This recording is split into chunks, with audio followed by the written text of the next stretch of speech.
Shalom, senang sekali dapat berjumpa kembali dalam program Bible Study Online CK7 pada hari ini. Dan hari ini kita akan melanjutkan pembelajaran kita, saudara, dari 1 Raja-Raja pasal yang kedua. Saudara ingat kemarin kita belajar bagaimana di 1 Raja-Raja pasal yang pertama itu Daud sudah mulai tua, ya, lalu memilih penggantinya yaitu Salomo. Nah, pada pasal yang kedua ini Daud berpesan kepada Salomo hal-hal apa saja yang harus dilakukan sebagai seorang raja Israel. Lalu nanti pada bagian yang kedua, tindakan-tindakan Salomo ketika dia harus mengokohkan kerajaannya. Kita akan membaca, merenungkan, dan mengambil manfaat di dalamnya, rema-rema apa yang Tuhan berikan buat kita semuanya.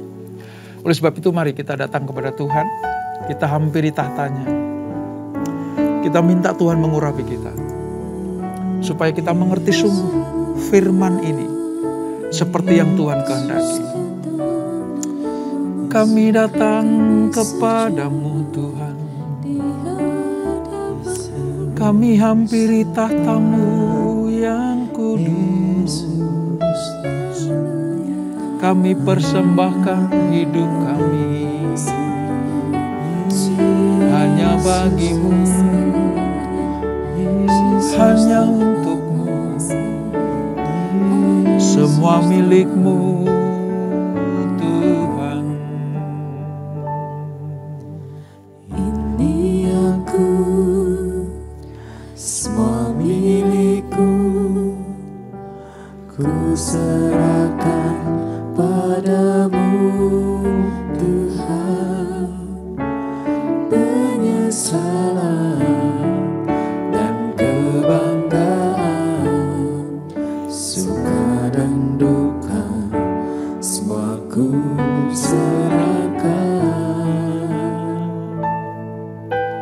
Yang telah lalu, yang akan datang, hasrat dan harapannya terbayang. Masa depan dan rencanaku, semua ku serahkan dalam tanganmu. Ku persembahkan hidupku kepadamu Tuhan, untuk kemuliaan-Mu ku berikan hidup ini sebagai persembahan yang berkenan padamu.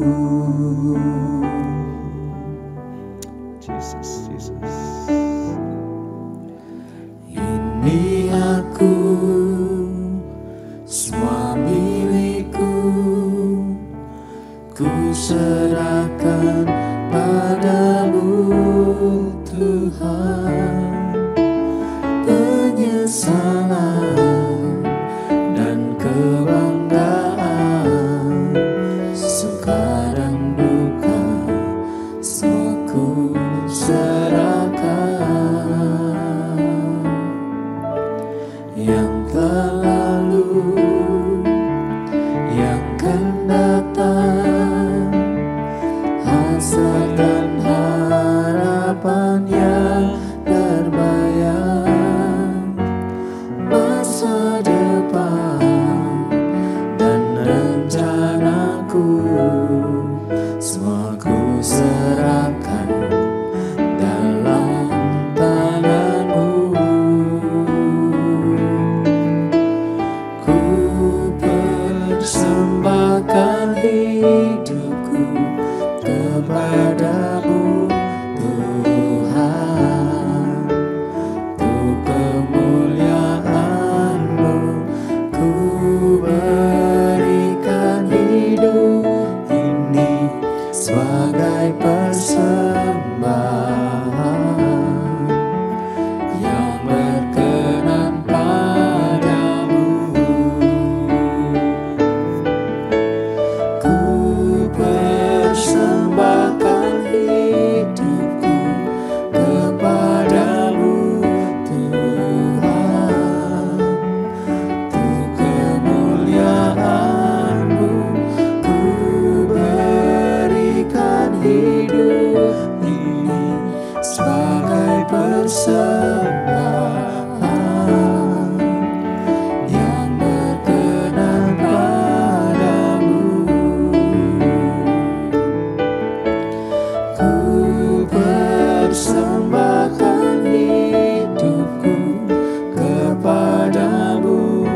segalanya.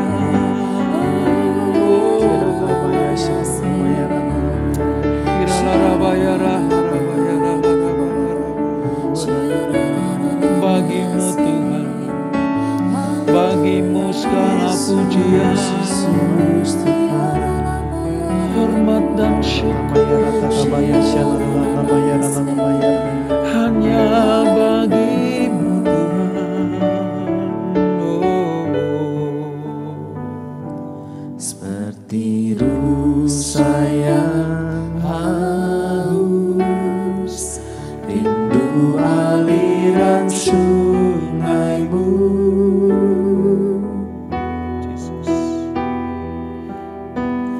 Hatiku tak tahan menunggu-Mu.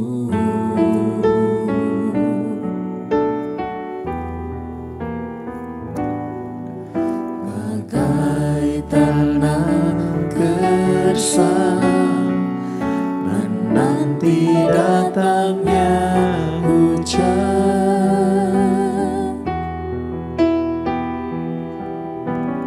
begitu pun jiwaku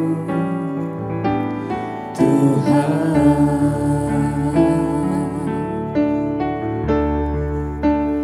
Hanya Engkau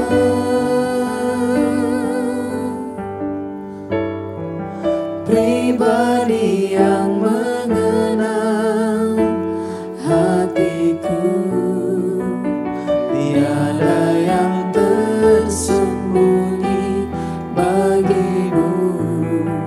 Suruh isi hatiku, Kau tahu, dan bawaku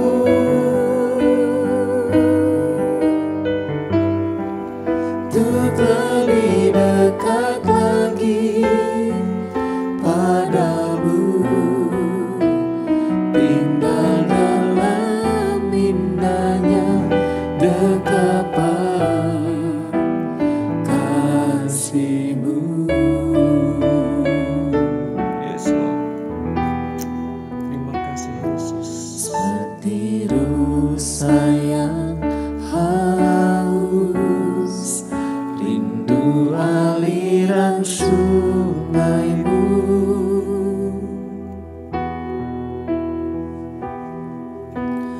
Hatiku tak tahan menunggu-Mu.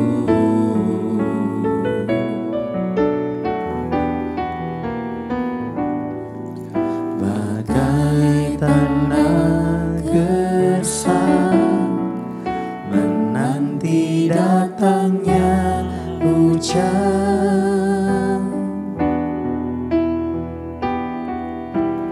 begitu pun jiwaku Tuhan. Jesus. Hanya Engkau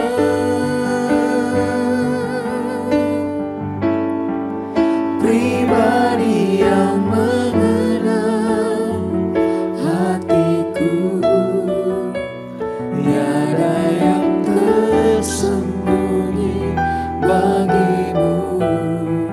Suruh isi hatiku, Kau tahu, dan bawaku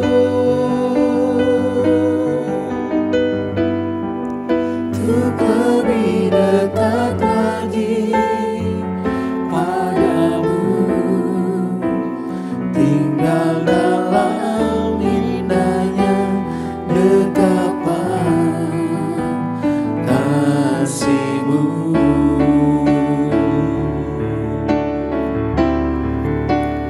Hanya Engkau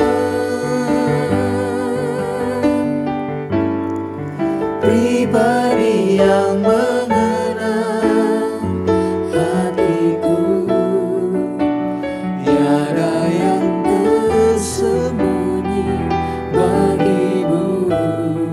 Suruh isi hatiku, Kau tahu,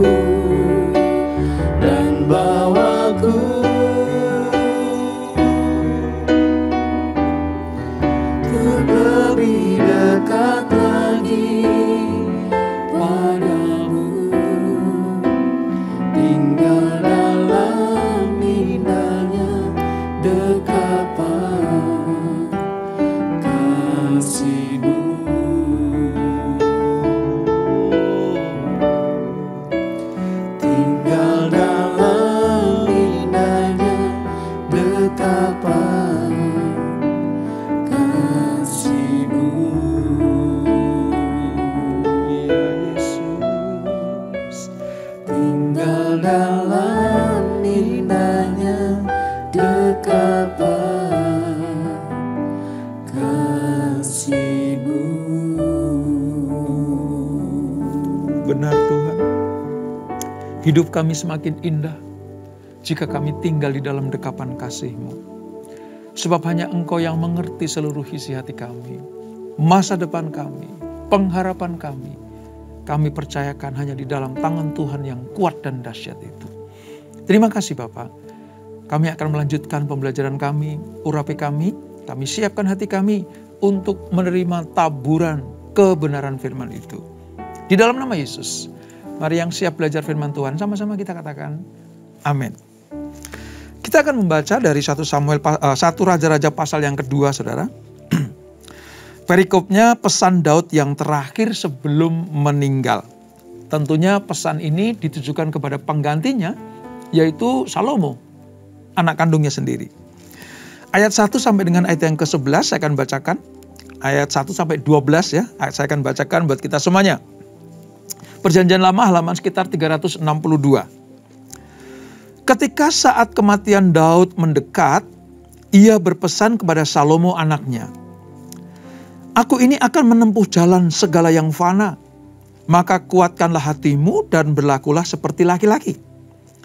Lakukanlah kewajibanmu dengan setia terhadap Tuhan Allahmu, dengan hidup menurut jalan yang ditunjukkannya, dan dengan tetap mengikuti segala ketetapan, perintah, peraturan dan ketentuannya, seperti yang tertulis dalam hukum Musa, supaya engkau beruntung dalam segala yang kau lakukan dan dalam segala yang kau tuju. Dan supaya Tuhan menetapi janji yang diucapkannya tentang aku, yakni, jika anak-anakmu laki-laki tetap hidup di hadapanku dengan setia, dengan segenap hati, dan dengan segenap jiwa, maka keturunanmu takkan terputus dan tahta kerajaan Israel. Dan lagi, engkau pun mengetahui apa yang dilakukan kepadaku oleh Yoab, anak Zeruya, apa yang dilakukannya kepada kedua panglima Israel, yakni Abner bin Ner dan Amasa bin Yeter. Ia membunuh mereka dan menumpahkan darah dalam zaman damai seakan-akan ada perang, sehingga sabuk pinggangnya dan kasut kakinya berlumuran darah. Maka bertindaklah dengan bijaksana, dan janganlah biarkan yang ubanan itu turun dengan selamat ke dalam dunia orang mati." Ayat 7. Tetapi kepada anak-anak Barsilai, orang Gilead itu, haruslah kau tunjukkan kemurahan hati. Biarlah mereka termasuk golongan yang mendapat makanan dari mejamu. Sebab mereka pun menunjukkan kesetiaannya dengan menyambut aku pada waktu aku melarikan diri dari depan kakakmu Absalom. Juga masih ada kepadamu Simei bin Gera, orang Benyamin, dari Bahurim. Dialah yang mengutuki aku dengan kutuk yang kejam pada waktu aku pergi ke Mahanaim. Tapi kemudian ia datang menyongsong aku di sungai Yordan. Dan aku telah bersumpah kepadanya demi Tuhan, takkan kubunuh engkau dengan pedang.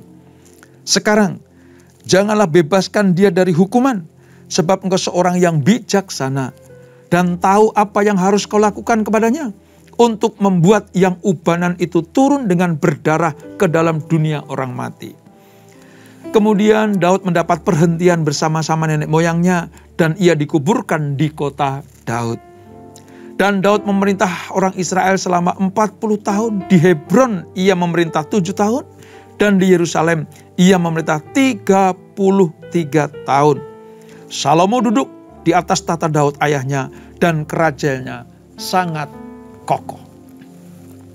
Saudara, dari apa yang kita baca, kita bisa mengerti sekarang bahwa pesan terakhir dari seorang yang akan segera meninggal dunia itu biasanya sangat penting.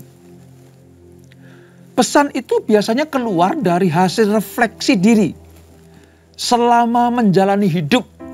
Jadi sebelum meninggal, Daud itu merefleksikan dirinya, ya, hari-hari yang sudah dilalui sepanjang kehidupannya, lalu diceritakan kepada Salomo penggantinya.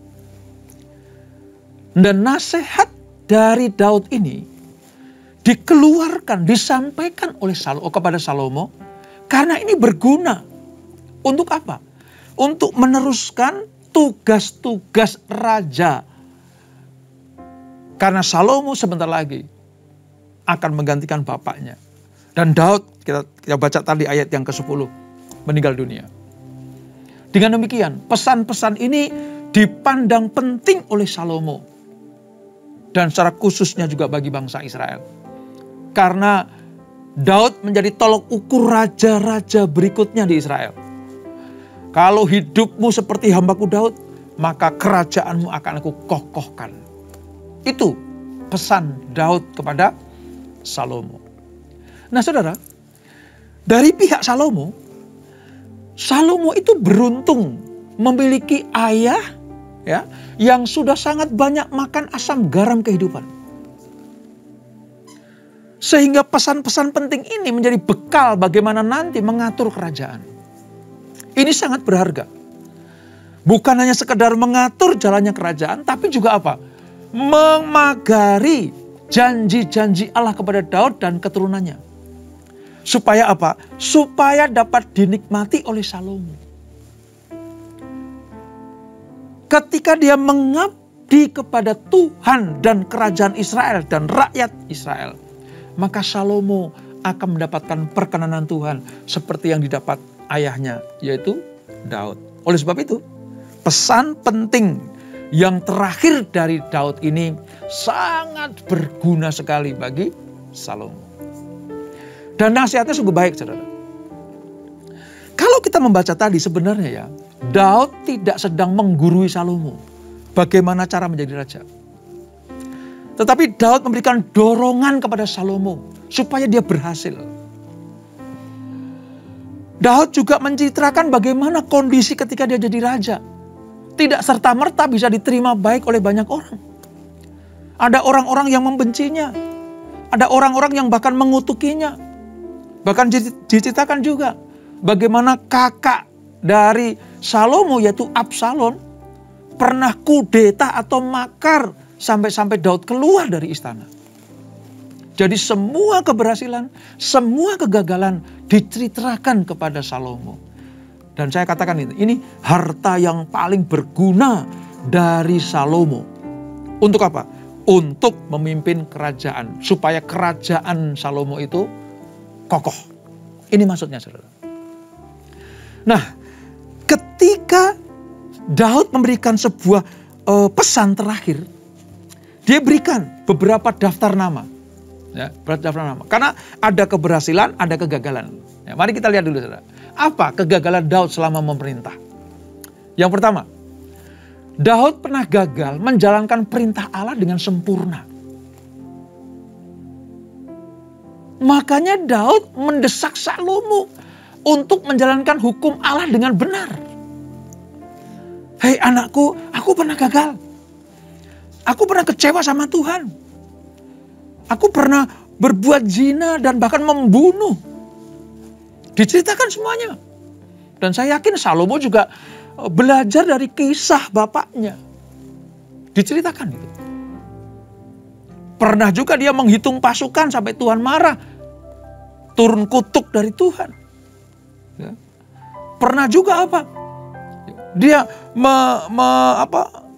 mempermalukan nama Tuhan. Lari ke Filistin, ke wilayah Gad. Ketemu sama Raja Akis. Pura-pura gila. Kan dikejar-kejar oleh Saul. Yang seperti ini semuanya dibeberkan luas kepada Salomo. Itu kegagalannya. Diceritakan, saudara. Yang kedua, kegagalan Daud. Dia gagal membereskan masalah dengan Yoab. Sehingga ia mendesak Salomo. Supaya apa? Supaya mengurusinya. Itu di ayat yang ke-5 dan 6. Ya, ayat 5 dan 6 ini. Menceritakan tentang daftar-daftar nama orang ya yang harus kau selesaikan. Aku gagal membereskan masalah Yoab ini. Ya, tentang apa? Tentang keperpihakan. Ya, ini saudara. Diceritakan kepada Salomo. Lalu yang ketiga apa? Daud seharusnya memberikan penghargaan kepada anak-anak Barsilai. Tapi ia tidak melakukannya sehingga ia mendorong Salomo bermurah hati kepada mereka. Ada hutang perbuatan baik Daud kepada anak-anak Barsilai. Diceritakan juga nih. Sekarang anakku, tolong bayar kebaikan balik itu. Ya. Kembalikan kebaikannya kepada mereka. Aku lalai untuk itu, aku gagal untuk itu. Disampaikan kepada Salomo. Lalu yang keempat apa? Daud tidak memberikan hukuman yang pantas kepada Shimei yang mengutuknya ketika dia keluar dari Yerusalem. Ya. Sekarang Daud mendorong Salomo untuk mengurusinya juga.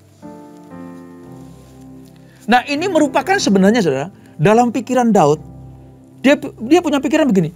Aku mau meninggal tapi ada masalah yang belum selesai. Maka sekarang aku mendesak anakku Salomo untuk menyelesaikannya. Jadi Daud mendorong Salomo untuk menyelesaikan benang kusut yang Daud tinggalkan itu. Supaya apa? Supaya Salomo selain melakukan apa yang menjadi pesan-pesan bapaknya, dia juga memperhatikan kerajaannya supaya maju. Oleh sebab itu, hal-hal yang disampaikan Daud itu menjadi pesan yang penting untuk Salomo lakukan. Saudara, kalau kita belajar dari kegagalan Daud, ya, kadang kehidupan kita juga sekarang ini, ya, banyak sekali sesuatu yang sifatnya itu gagal. Seringkali kita berbuat gagal, tidak menyelesaikan masalah ini, ya, tidak membuat masalah ini selesai tuntas, gitu. Nah, kita belajarnya ya, ada orang yang mau meninggal, ingat itu. Ingat itu. Makanya pesan firman Tuhan pada hari ini sebenarnya, ayo selesaikan masalahmu. Ya, jangan tunda-tunda. Kalau enggak nanti jadi PR bagi keturunanmu. Selesaikan masalahmu. Jangan diundur-undur. Nanti kalau kita meninggal, ya, akan menjadi beban bagi keturunan kita. Ini kira-kira seperti ini. Tapi saudara lihat, semua dibeberkan Daud. Ya. Supaya apa? Salomo menyelesaikan apa yang menjadi PR Daud yang tidak terselesaikan. Padahal sebentar lagi dia akan meninggal. Dan puji Tuhan, dengan pertolongan Tuhan, ya, Salomo nanti bisa membereskan masalah satu demi satu. Dengan hikmat yang daripada Tuhan yang diberikan kepada Salomo, maka Salomo mampu menyelesaikan tugas-tugas yang diemban atas pesan bapaknya. Seperti kita juga, kalau kita mengandalkan Tuhan, punya hikmat dari Tuhan, masalah sebesar apapun, kita cakap menanggung segala sesuatu. Ada kalimat yang luar biasa ingin saya sampaikan buat kita semuanya. Tidak ada masalah yang tidak dapat kita selesaikan. Tidak ada masalah yang tidak dapat kita selesaikan. Karena bersama dengan Tuhan, kita cakap. Kata cakap itu artinya mampu menyelesaikan tugas, tanggung jawab, dan masalah-masalah yang Tuhan izinkan kita hadapi. Nah, pada perikop berikutnya saudara, itu tentang tindakan-tindakan Salomo untuk mengokohkan kerajaannya. Termasuk nanti menyelesaikan masalah yang ditinggalkan oleh bapaknya. Mari kita lihat. Kita akan baca ayat 13 sampai 18 ya. Ini satu peristiwa di mana Adonia, ya, ini juga saudara satu ayah dengan Salomo. Tiba-tiba dia punya permintaan yang membuat Salomo itu marah luar biasa. Mari kita baca ayat 13 sampai 18. Pada suatu hari Adonia, anak Hagit, masuk menghadap Batsheba. Dia tidak berani menghadap Salomo karena kita pernah belajar ya bagaimana Adonia pengen jadi raja, ya. Tapi oleh Salomo ditentang luar biasa. Lalu dia minta pengampunan dan dibebaskan, tidak dihukum. Tapi dia punya keinginan, gak bisa disampaikan, gak berani menyampaikan kepada Salomo lewat ibunya, yaitu Batsheba. Ibu Salomo lalu perempuan itu berkata, apakah engkau datang dengan maksud damai? Dari pertanyaan ini sebenarnya Batsheba punya pengalaman. Ini Adonia ini pernah punya maksud jahat. Maka ketika dia datang kembali untuk yang kedua kali, Batsheba tanya, Ini masalah damai atau masalah pertengkaran atau masalah apa? Kira-kira seperti itu.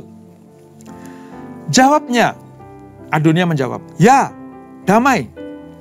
Kemudian katanya, ada sesuatu yang hendak kukatakan kepadamu. Jawab perempuan itu, katakanlah. Lalu katanya, ini Adonia berkata seperti ini. Engkau sendiri tahu bahwa akulah yang berhak atas kedudukan raja. Diungkit lagi. Diungkit lagi. Ya. Dan bahwa seluruh Israel mengharapkan supaya aku menjadi raja. Oh, kalau ini bohong. Enggak semua orang Israel. Karena orang Israel tahu. Ya, siapa yang dipersiapkan menjadi pengganti Daud. Tetapi sebaliknya kedudukan raja jatuh kepada adikku. Sebab dari Tuhanlah ia mendapatnya. Nah, dia tahu persis kan sekarang Adonia. Bahwa kedudukan raja yang diemban oleh Salomo itu dari Tuhan. Gitu. Ayat 16. Dan sekarang, satu permintaan saja ku sampaikan kepadamu. Jangan tolak permintaanku. Jawab perempuan itu kepadanya. Katakanlah. Maka katanya, bicaralah kiranya dengan Raja Salomo. Sebab ia tidak akan menolak permintaanmu. Ini pakai cara jalan samping ya saudara ya. Pakai mamanya supaya mempengaruhi anaknya gitu. Supaya Abisak, gadis Sunem itu diberikannya kepadaku menjadi istriku. Saudara tahu, Abisak itu adalah gadis perawan cantik yang belum pernah dijamah oleh laki-laki. Dan oleh orang Israel dipilih untuk menemani Daud di masa tuanya. Kemarin kita belajar, Daud sudah tidak bisa berbuat apa-apa. Ya, pikirannya juga sudah mulai memikirkan tentang kematian. Fisiknya sudah sangat lemah sekali. Maka demi menjaga kehangatan tubuhnya, maka dipilihlah Abisak ini. Ya, orang gadis Sunem ini. Untuk apa? Untuk menjadi pendamping Daud. Bapaknya Salomo, bapaknya Adonia ini. Dan Daud tidak pernah bersetubuh dengan Abisak. Nah, ketika bapaknya mati, Daud mati, yang dijaga sudah tidak ada. Maka Adonia tertarik karena sangat cantik. Masih perawan pula. Dia mengingini supaya apa? Abisak menjadi istrinya. Apa jawab Batseba? Baik, aku akan membicarakan hal itu untuk engkau dengan raja. Gini, sudah tahu, tindakan Adonia meminta Abisak sebagai istrinya, itu sebenarnya merupakan tindakan yang menjurus pada makar. Kenapa saudara? Kalau dulu jelas-jelas pengen makar, sekarang pakai cara halus, tapi sebenarnya itu juga makar. Karena ketetapan pada zaman itu, kalau raja mati saudara, maka semua harta kerajaan, semua milik raja termasuk istri, gundik, dan orang-orang yang ada di istana itu adalah milik raja pengganti. Milik raja pengganti. Adonia tahu persis hukum itu. Adonia mengerti akan hal itu. Anak raja pasti tahu. Tetapi dia dengan sengaja minta Abisak. Oleh Batseba, ya udahlah. Oke, aku kasih tahu kepada raja, yaitu adikmu sendiri. Gitu. Nanti hasilnya seperti apa ya, kamu terima dari raja langsung. Jadi, ini sebenarnya tindakan makar. Sudah begitu, tersirat ya saudara. Adonia ini masih mengklaim bahwa dirinya yang berhak atas tahta kerajaan Daud. Tadi ayat 15 kita baca. Dan terhadap tindakan makar itu, Salomo mengeluarkan keputusan saudara, untuk menghukum mati Adonia sesuai dengan hukum yang berlaku pada waktu itu. Itu yang pertama. Tidak hanya itu, Salomo juga melepaskan jabatan imam besar dari Abiatar serta menghukum mati Yoab. Kenapa Salomo melakukan tindakan ini? Satu, karena Adonia betul-betul ingin makar. Dulu pakai cara kasar, sekarang pakai cara halus. Dengan cara meminta Abisak, gadis Sunem itu. Yang kedua, Salomo menepati janjinya kepada ayahnya yaitu Daud. Bahwa Abiatar, imam besar Abiatar. Abiatar itu sebenarnya gini, imam besar yang menghamba kepada Daud. Jadi imam besar pada zaman Raja Daud. Begitu dia melihat bahwa Absalom dan Adonia akan menjadi raja pengganti Daud, dia berpihak sekarang kepada Adonia. Nah mari kita lihat, Daud berpesan, nih imamnya kayak begini nih, Abiatar kayak begini nih, pelin-pelan. Dulu mendukung aku, tapi begitu Adonia mau naik jabatan, mau naik jadi raja, padahal kamu, hei Salomo yang harus jadi raja, sekarang dia membelot kepada Adonia. Hukum aja dia.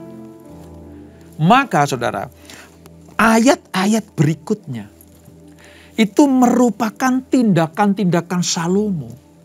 Satu, untuk mengikuti perintah Tuhan, hukum-hukum kerajaan Israel. Yang kedua, menggenapi dan membayar lunas janji-janjinya kepada Daud bapaknya. Dan yang ketiga, sebenarnya dia sedang memperbesar dan mengokohkan pengaruhnya bagi kerajaan Israel. Ini yang dilakukan. Seolah-olah saudara, tindakan Salomo ini tidak masuk akal dan jahat. Kok imam besar dibunuh Abiatar, Yoab dibunuh, Adonia juga dibunuh. Kok tega-teganya? Salomo sudah memberikan sebuah peringatan. Yang bersalah di hadapan Tuhan harus dihukum. Belum lagi Simei, saudara. Wah, kalau Simei kasusnya luar biasa. Dia itu sebenarnya cucu Saul. Ketika Saul mati, Daud naik tahta. Wah, bencinya Simei kepada Daud luar biasa. Gara-gara Daud nih, ya, keluarga aku udah gak ada yang naik tahta lagi. Sekarang berpindah kepada Daud, orang Yehuda itu. Gara-gara dia nih. Makanya ketika dia lari mengungsi keluar dari Yerusalem, Simei sukacita luar biasa sambil mengutuki Daud. Dilempari dengan batu. Tapi Daud diam saja. Begitu Daud kembali ke Yerusalem jadi raja karena Absalom sudah mati, Simei menyongsong. Pelin-pelan lagi tuh.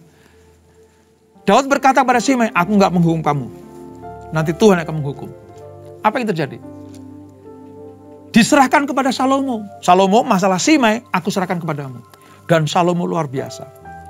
Dia bikin peraturan begini. Hei Simei, kamu aku ampuni gak aku bunuh. Tapi jangan berbuat salah ya. Kamu bikin rumah di Yerusalem. Tinggali rumah itu.